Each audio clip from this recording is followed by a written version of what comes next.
Eric Ten Hag tells the Manchester United board that Jadon Sancho must be let go of in the January transfer window. Kobbie Mainoo set to return to the playing squad this week, and we'll also give our thoughts on Manchester United's 2-1 victory against Sheffield United last night. Those are all the topics we'll be discussing on today's show, but before we jump into that, please do smash a like on the video, and please do subscribe to the channel if you are new. So, let's start the show off with the story about Jadon Sancho. This is coming out from 2 or 3 different journalists here in the UK this morning.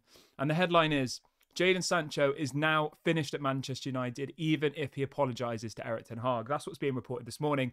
The story then goes on to say that Ten Hag now feels that his relationship with Sancho is beyond repair, and then the club must negotiate an exit strategy for the player in January. I agree. I mean, if he can't apologise for 6-7 weeks, I wouldn't accept his apology now, to be honest. He clearly isn't sorry. He clearly doesn't feel like he needs to say sorry. Maybe there's more to the story than we know. Who knows? We're never going to know, are we? But from a managerial perspective, if somebody does what he did to Eric Ten Hag, calls him out in the public domain and then refuses to apologise, I wouldn't accept his apology either. So I think this is the correct decision. The story also then goes on to say that Manchester United are now hoping that a move to Saudi Arabia can be resurrected. So for anybody who missed that on deadline day, Saudi Arabia, Al Ettifaq, who's obviously the club that Steven Gerrard is managing, were trying to sign Jadon Sancho on a transfer deadline day. The deal didn't happen because it was ultimately not enough time in order to get the deal across the line. But this story then goes on to say that Al Ettifaq were willing to do a loan deal, but Manchester United wanted to include a 45 million obligation to buy. So we'll have to see what happens in the January transfer window. Obviously, Sky Sports reported yesterday that clubs in Turkey, Bundesliga, Serie A, and Saudi Arabia are all interested in bringing Jadon Sancho. So hopefully we can get him out in January. I think, from a Manchester United perspective, Saudi Arabia probably would be the best option for us because we'd obviously get the most money. They'd pay the wages that he's asking for. Whereas all the other leagues, the Bundesliga, the Serie A, like all of them are going to really struggle to pay us £300,000 per week wages. So we'll have to wait and see what happens with that one. I don't think this story is hardly a surprise, to be honest. I think this was bound to happen. So, right decision, and let's hope that it just happens swiftly and that he's gone in the January transfer window, which you have to remember, right? We're only about 8 or 9 weeks away from the January transfer window opening, so it's not actually that long. Obviously, we have got a hell of a lot of games in that period, but I think we should be able to manage without him, considering he didn't really offer much anyway. Now moving over to Kobbie Mainoo on some positive news. Eric Ten Hag was asked about Kobbie Mainoo after the game against Sheffield United, and he said the following. He says, Kobbie is already training with us, not today, but I think next week he will have some minutes in the team, so then he can catch up his game minutes. He is really improving and ready to get back into the squad for games. So we are hoping to see Kobbie Mainoo either against Copenhagen at Old Trafford on Tuesday night, or potentially, I wouldn't probably play him in the Manchester derby. I think that's too soon, but not too soon, sorry. I think it's too much of an occasion to have Kobbie Mainoo start. Personally, I would hope that Casemiro was back available for that game against Manchester City. Maybe we can see him against Copenhagen, though. That would be a good game to bring him into, I think. Maybe you play a midfield 2 of Amrabat and Kobbie Mainoo. I think that would be decent because, yes, McTominay got the goal last night against Sheffield United, but other than that, he offers nothing, in my opinion, in a CDM position. I think further up the pitch, he's an interesting option. Obviously, he scored those 2 goals against Brentford. He scored again last night. He's got 3 goals in 2 games in the Premier League, that's a good return. That's better than most strikers. So maybe stick him a bit further up the pitch, as an impact substitution. But I would never start McTominay as a CDM ever again. I think it's completely wasted. But let me know what you guys think about that in the comments section.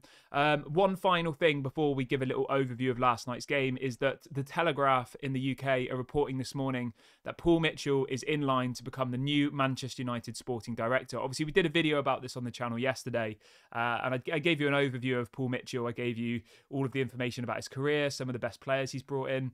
And it does look like he will become the new director of football, sporting director, whatever you want to call it. I think it's good. I think it's good that we're actually getting a football person. Obviously, he is heavily linked to Sir Jim Ratcliffe. It seems to be Sir Jim Ratcliffe wants to bring him. So until the Sir Jim Ratcliffe deal is fully agreed, obviously Paul Mitchell won't be announced as the director of football. But he is looking like the most likely option. Obviously, he is from the local Manchester area. He's just moved back to Manchester. He hasn't got a job at the moment. So it would be an obvious one to pick. if it was up to me, I'd get him and Ralph Ragnick as kind of a CEO and director of football type role. But let me know what you guys think in the comments section. Who should be the director of football? And then finally, we're going to give a bit of a reaction to last night's game against Sheffield United. Obviously, we did a watch along for that one. The first half was absolutely awful. Probably one of the worst halves of football I've seen in the last 5 years. Get the ball, kick it straight back to Sheffield United over and over again was absolutely terrible. Second half, we were a lot better, and I think we should have scored more than 2 goals, to be honest. We had plenty of opportunities. Hoyland had a one-on-one that he hit straight at the goalkeeper. Amrabat hit the crossbar. There was at least another 2 or 3 opportunities that we probably should be scoring. So I think the 2-1 makes it seem like it was a tight game, but in the second half, we could have completely battered them, to be honest, I think.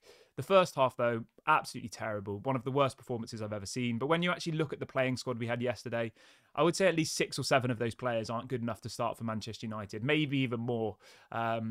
Big shout out to Harry Maguire, though, Big shout out to him. He was unbelievable last night. He got the man of the match on Sky Sports. I also thought he was the best player on the pitch last night.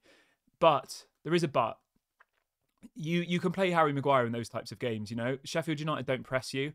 If you're coming up against a Liverpool or a Man City and you've got Harry Maguire there and they're pressing you from minute 1, you're going to be in big, big trouble. So it's a double-edged sword, isn't it? We can see what level Harry Maguire is at. He is of the level of playing against Sheffield United, and he can do that well, and he looks like the best player on the pitch. But as soon as you put him up against an elite opponent, like a Man City, a Liverpool, an Arsenal, someone of that level. I mean, even teams like Brighton, he wouldn't be able to play against Brighton, I don't think. Then you've got big issues because he's not fast enough. He turns like a truck, and those are the games where he'll be found out. But let's try and be a bit positive about him. He did do well last night, and it's good to know that we have got somebody in those more physical games who can completely dominate. He won every single aerial duel as far as I saw.